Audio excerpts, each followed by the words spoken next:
Hey guys, it's me Maro, and originally in the script I made, I had this whole little bit in the beginning where I was basically like a teacher in a classroom, and there was gonna be like a bunch of like students or whatever, and I was talking about how there's like people playing survival horror games and all that. Um, but my voice is still kind of fucked over, and I kind of can't do some of the lines since it involves me kind of shouting. But basically, it would just kind of lead into me saying that no one plays survival horror games nowadays, or, classic style ones. But then there's the one game that kind of goes back to the whole classic survival horror game genre, and I want to talk about it today. And the game that I want to talk about is none other than the one and the. Alright, I'm I'm stretching this out for too long. I'm talking about Signalis today, so yeah, enjoy. So, Signalis, it's like one of my favorite games of all time.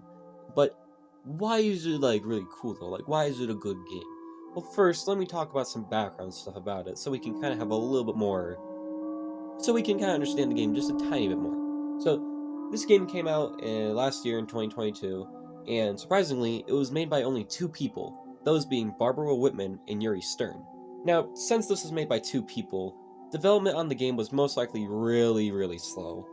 And, yeah. This game was in development for 8 years. 8 years. That's a... That's a long time. But, it makes sense. If you only have two people making everything for the game besides the music, then it'll definitely take a long-ass time.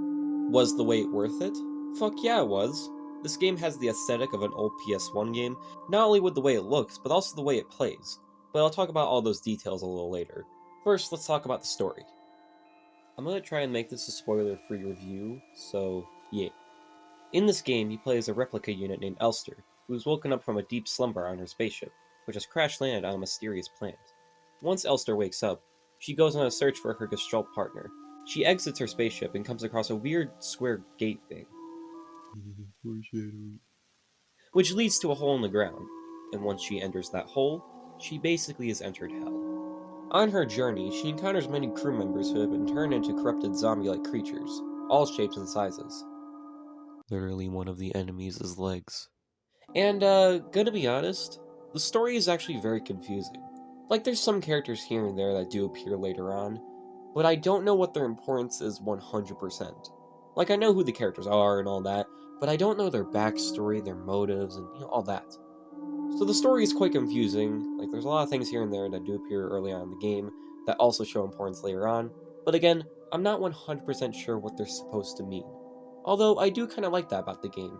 There's extra mystery that you have to solve on your own, or interpret however you want to. But for the most part, it's just Elster on a quest for her Gestalt partner. For those who have played survival horror games back then, there's nothing new for the gameplay. But for those who haven't, you have to explore many areas throughout the game, killing these creatures with guns or physical weapons. You can lock onto enemies to make shooting them easier. You can also dodge them, which I'll get to that in a bit. The camera angles is similar to something like Luigi's Mansion. Imagine looking into a dollhouse. It's kind of like that. In order to access many parts of the facility you are exploring, you gotta do puzzles, find keycards, and do quite a bit of backtracking.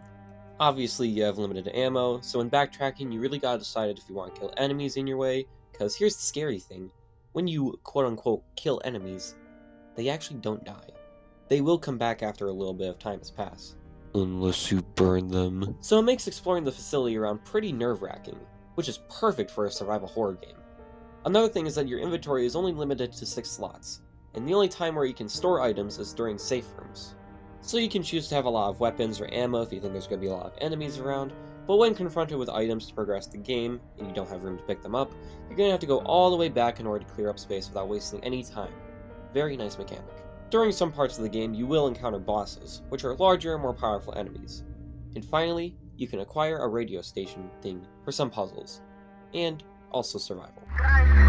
Like I said, the gameplay is, for the most part, nothing new for a survival horror game, but that means there's no problems with it. All the mechanics are nicely inputted into the game, and work very nicely. It really does feel like you're playing an old PS1 game, not only with the way it plays, but also the way it looks. The design of the game is just fantastic. I love that a lot of the game is dark and creepy with its PS1 polygon pixelated art direction. I also love the animated aesthetic for the cutscenes and character designs. It's very nice. I just can't get over how well this game looks though. It gives that dated vibe an old PS1 game has, like the old Resident Evil games. So the game looks amazing. It makes sense, it took 8 years to make this game. Designing probably took a lot of the time.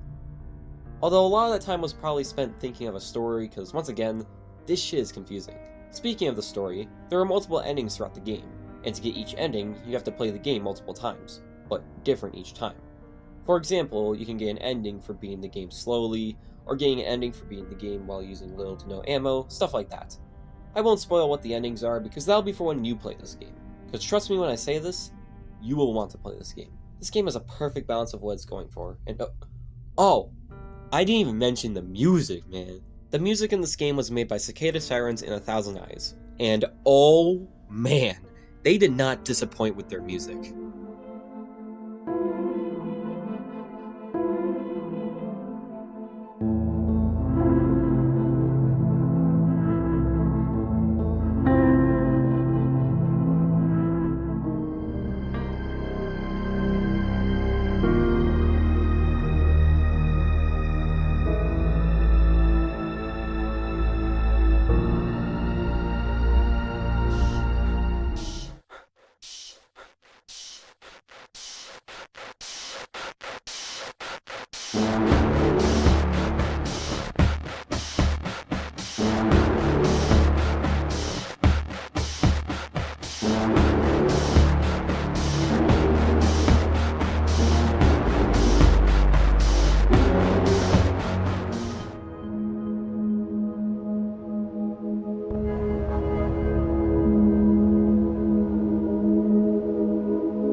This, in my opinion, is the best soundtrack in the game.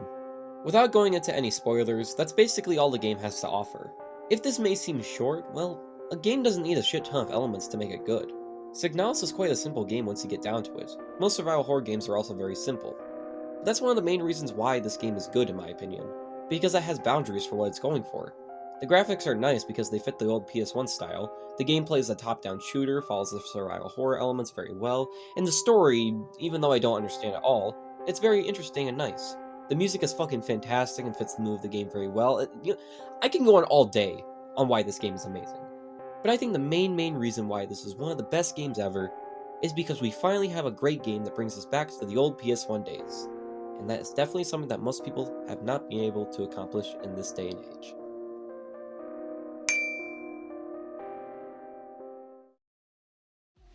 Well, that's about it for this video. I hope you all enjoyed it and maybe got motivation to play Signalis. I'm finally back to making videos now. I'm no longer burnt out from working on a long video. Well, not really long video, more like 12-ish minutes. I'm still working on longer projects, like episode 4 of the Avas. Yeah, I'm still working on that. God, I'm gonna probably be working on that for like the next 2 or 3 months. Other than that though, thanks for watching and sticking around, and I'll see you guys in the next video. See you later.